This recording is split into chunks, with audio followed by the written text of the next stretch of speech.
Magandang araw po mga Kapinoy. Kamusta po kayo? Magandang umaga, tanghali, hapon, gabi. Kahit sa mang parte ng mundo kayo na andun, Ngayon po ay araw ng Martes. Ano ba ngayon? November 19. Papasok po ako ng trabaho, alas 7 na ng umaga. Okay, so medyo malamig pa rin. Malamig na pala. 46 degrees. Pero maganda naman ang panahon, Okay, so pag-usapan po natin itong paghahamon ni Rodrigo Duterte sa ICC. Tungkol dito sa investigation daw na ginagawa sa kanya. Sinasabi niya na siya ay bigyan lang siya ng pamasahe, pupunta na siya ng ICC para doon na siya magpa-imbestiga. Gusto daw niya maging hero. Alam naman natin na puro bluff lang yan. Kung talagang gustong pumunta, di ba, may siya na nagsabi na meron siyang bilyon piso. Di ba? Sa investigation na yun, sa Kongreso, sinabi niya, may bilyon piso siya. Ba't hindi siya makapunta man? Kung talagang gusto niya pumunta ng ICC, na siya doon sumurrender magpa-investiga.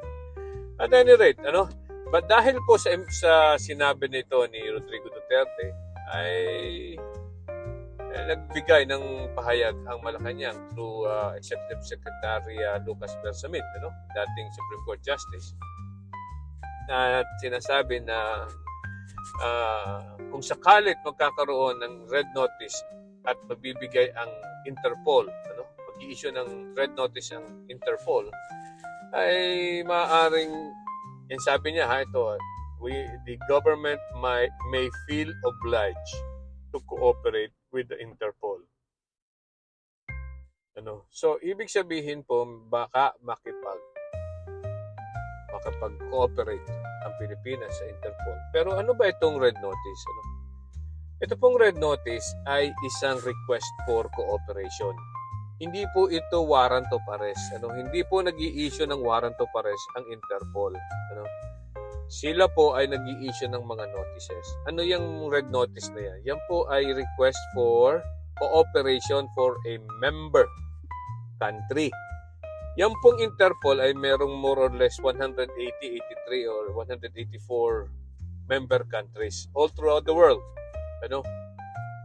Siya po ang nagpapalabas ng ganyan mga red notice at nagre-request po sila na makipag-cooperate yung member country para mahuli ang isang taong wanted. Okay. So, sila po yung pinakang pulis. Yan na nga po tawag natin, International Police Organization, Interpol. Tapos, ito naman pong bakit naman sila nag-i-issue ng red notice? Yan pong red notice na yan ay ini-issue dahil meron pong warrant of arrest. Ngayon, sino naman yung nag-i-issue ng warrant of arrest when it comes to Interpol? Lalo na po dito po sa kaso ni Rodrigo Duterte, kung sakali man, ay yan po ay mag-i-issue ng International Criminal Court or ICC. Yan pong ICC ay naandun sa The Hague. And then, yan po ang naglilitis ng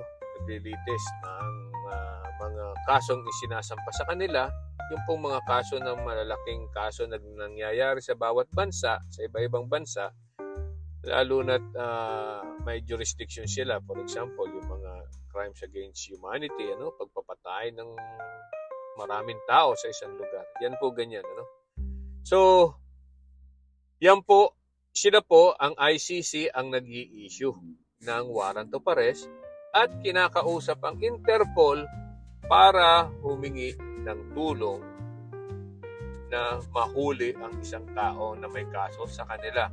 Yan pong ICC, wala po yung police organization. Wala po yung arm para manghuli. Kaya po, ang tumutulong sa kanila ay Interpol. Ang Interpol po ay may sa kanya rin miyembro. Ang ICC ay meron din pong miyembro. Hindi po ibig sabihin na miyembro ka ng Interpol ay ganun ka rin, miyembro ka rin ng ICC. Maaari pong miyembro ka ng ICC, maaari pong hindi ka miyembro ng ICC. Pero, membro ka ng Interpol. Yun ang ibig sabihin, no? Alright, so hindi po ibig sabihin ay membro ka ng isa, ay membro ka na ng kabila. Alright, katulad po natin, di ba, dati po ang Pilipinas ay membro ng ICC, ano? Ito nga pong natakot na si Rodrigo Duterte noong panahon niya, ay di kumalas siya sa ICC. Pero hindi po tayo kumakalas sa International Police Organization. So, miyembro pa rin po tayo ng Interpol. Ano? Okay. So, ngayon, pag na-issue na yung mga warrant of arrest, pupunta ngayon yan sa Interpol, pre-request na yun sa mga member states. Hindi lang po yan sa isang bansa, ha? Ikakalat nila yan sa buong mundo, sa mga miyembro. Ano? Ngayon,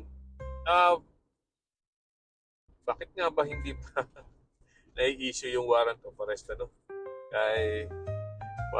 Laban kay Rodrigo Duterte, despite the fact na marami na pong admission.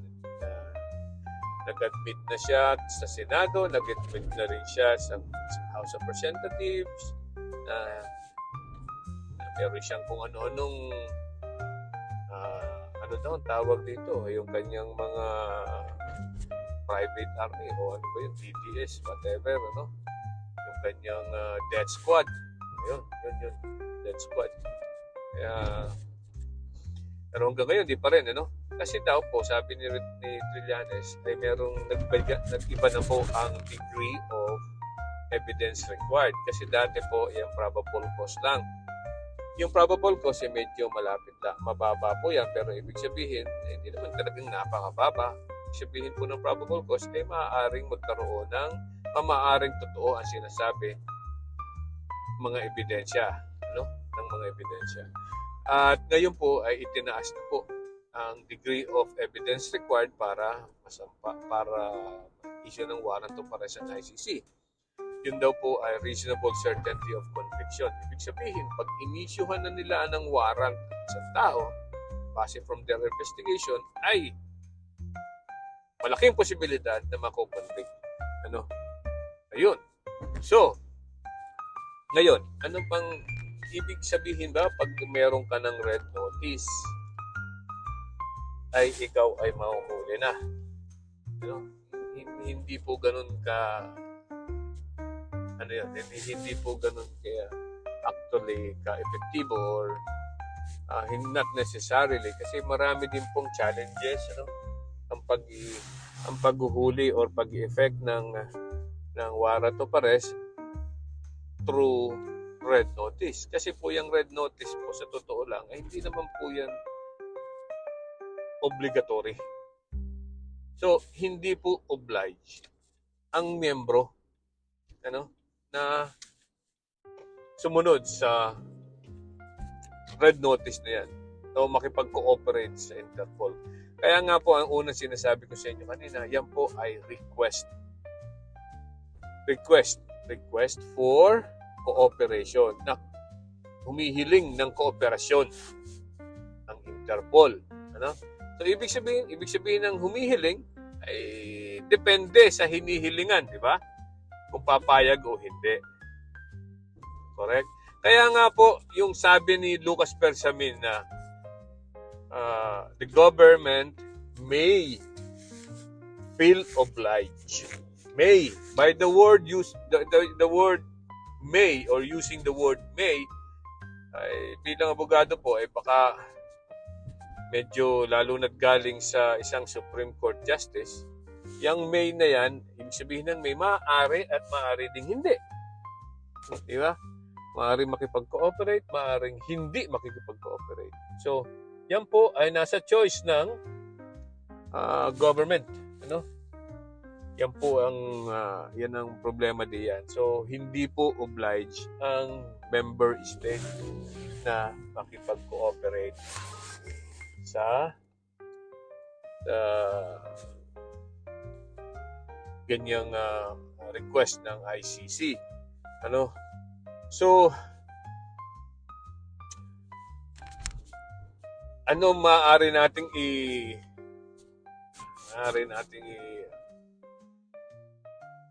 tawag dito,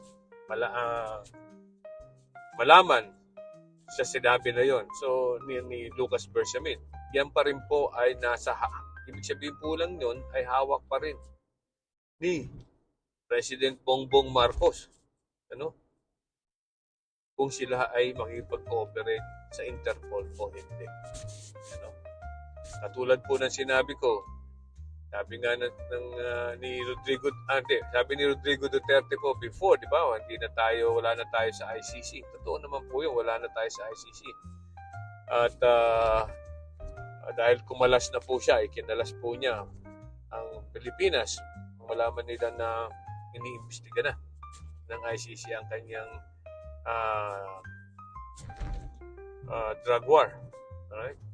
Pero sabi naman po ng Supreme Court natin, kahit kumalas tayo sa ICC, meron pa rin pong jurisdiction ng ICC sa atin sa mga crimes na nangyari during the time na tayo ay miyembro. Okay? So, kahit po hindi na po tayo miyembro ng ICC, dahil po ang krimen na iniimbestigahan ay during the time na tayo ay miyembro, pwede pa rin po tayo talaga under pa rin ng International Criminal Court ang mga krimen na nangyari noon. Okay? At kahit hindi na po tayo miyembro ng ICC, ay miyembro pa rin naman po tayo ng Interpol. So, kaya sinasabi ni Lucas Bersamin, pwedeng makipag-cooperate ang gobyerno pag sa red notice na i-issue ng Interpol kung sakalit mabigyan ng red notice si Rodrigo Duterte. Okay? So, sana po ay naging maliwanag po yan, ano? At sana po ay huwag niyo kalimutang mag-subscribe, dito sa ating channel. Okay? Maraming salamat po muli. Bye-bye!